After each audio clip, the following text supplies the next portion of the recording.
Goldfield, Nevada has been the destination for treasure seekers for more than 120 years. Today's prospectors, though, they aren't looking for gold. They're looking for land. So how much is Nevada's history worth? Well, News 3's Peter Dawson road tripped out to Goldfield days to find out.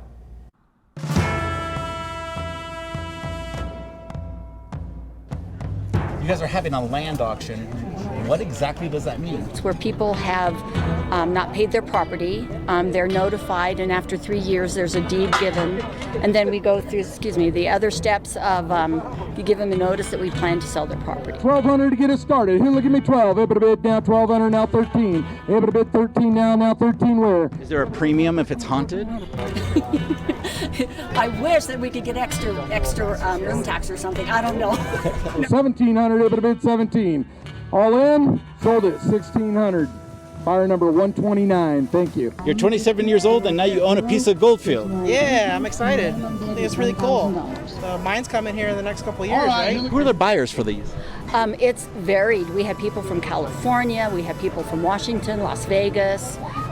We have everybody who kind of comes here and loves the charm of Goldfield. You're 29 years old and you decided to invest in a ghost town. I look at it as not a ghost town, but you're walking back in time. It's like a time capsule to me. I mean, it's more, I can walk in some of these buildings that were built in the early 1900s and they don't look any different than what they were back then. And that to me is beautiful. You see more and more younger people up here, which is really cool. And then the car force here was actually in Time magazine last year, which was really neat. Yeah, they're restoring the bank right now. They're doing a bunch of work around here, the schoolhouse. And it's just really cool to see people trying to make this old, wonderful city come back alive. 18 now, 1,900, able to bid 19 now. We're going to have an auction, 1,900 where? 1,900, sold it. We're going to add to our property that we currently have in Goldfield. So are you a local or are you a seasonal? Seasonal currently, but going to be a local permanently. We just want what's best for our history. We're trying to restore our high school. We're trying to restore our old buildings. I work with the county people. I work with everybody here to try and make Goldfield a better place.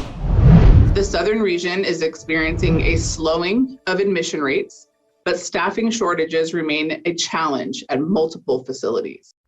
As hospitals continue to see more COVID patients, staffing, as you just heard, still a big concern. The Nevada Hospital Association places the southern region under a warning now for staffing levels. Thank you so much for spending some time with us on this Saturday evening. I'm Crystal Allen. Well, let's get straight to our Lauren Clark joining us in studio with what a warning means. It is our top story tonight. Hey, Lauren. Yeah, well, moving from a watch to a warning means hospitals are going from planning mitigation staffing plans to actually deploying them. But recent data may suggest better news could be on the way. So clearly, we've seen a surge. As hospitals battle a Delta variant-fueled surge, many face another problem. The southern region is experiencing a slowing of admission rates, but staffing shortages remain a challenge at multiple facilities. Such a challenge that in this week's report, the Nevada Hospital Association upgraded the staffing levels in the South from a watch to a warning, with 9 area facilities reportedly struggling to find enough medical professionals to treat patients. Not just in Nevada, but across this nation, our healthcare system is really fragile. ICUs are very busy again. Emergency departments are overwhelmed. The NHA says hospitals are particularly grappling to contract traveling nurses, and specifically ICU-trained personnel. A serious issue when you consider Nevada ranks 48th in the nation for registered nurses per 100,000 people. But some officials are now cautiously optimistic. Take a look at this chart of COVID hospitalizations in southern Nevada. While rising, it's doing so at a slower level, suggesting we may be approaching the peak for the Delta variant. And Dr. Shabata Assad with UMC says this surge is also different than the one seen last summer and winter. Although there is increased number of patients, we have more experience now how to deal with them. She says they also have enough PPE, but more importantly, have a life-saving tool, the vaccine. That a lot of this suffering is unneeded and unnecessary and is preventable by vaccination. And a final point here, the Nevada Hospital Association says even if the rate of COVID cases is slowing, historically, case counts remain in the hospitals for close to a month once the peak has been reached. So this could be an ongoing problem within the weeks ahead. Of COVID protocols. Many of them are eating lunch outside, but you know, we can still celebrate, pandemic or not, our teachers. And that is where we solicit the help of our friend Crystal Allen to introduce us to our latest Teacher of the Month.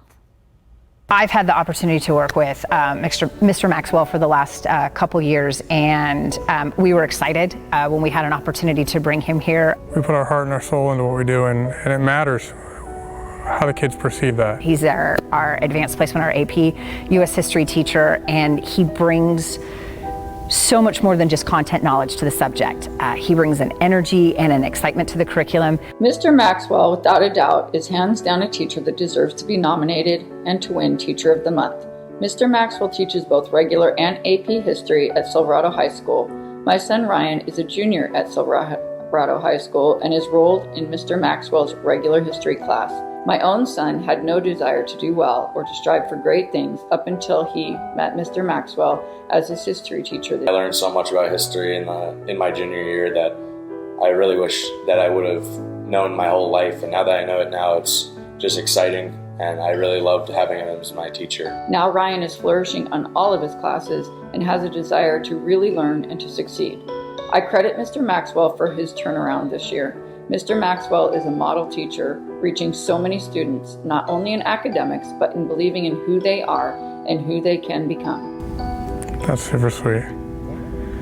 So I would say that it's an honor to hear that, and it's nice to hear that. The hard work that you put in is, you're hearing about it from someone who appreciates it. The nomination spoke about what an appreciation that this student had for the work and the time and the effort. And those are those times, almost like a proud mom that you get to be when you see the students and the families get to appreciate what goes into preparing for a lesson and preparing just to be in the classroom every day. I see students come in to see Mr. Maxwell and try to better their grades or to make up tests or projects during his prep time.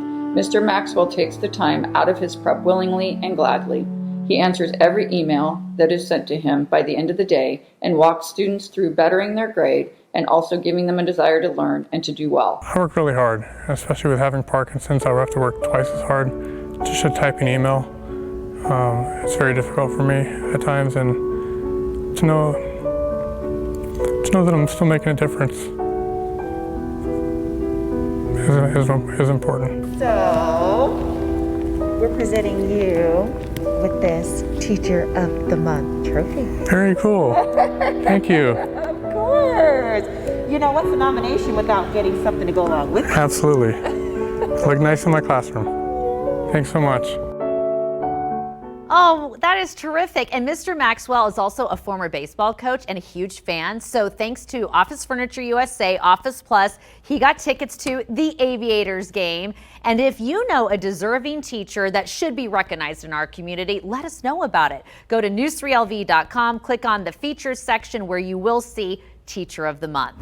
Hi everybody, I'm Reed Cowan from News 3 Las Vegas. We want to thank you for checking out our YouTube channel. Remember, you can always see more of our videos by clicking on the video links. And also don't forget to click that subscribe button so that you don't miss out on any of our YouTube updates. Thanks for watching.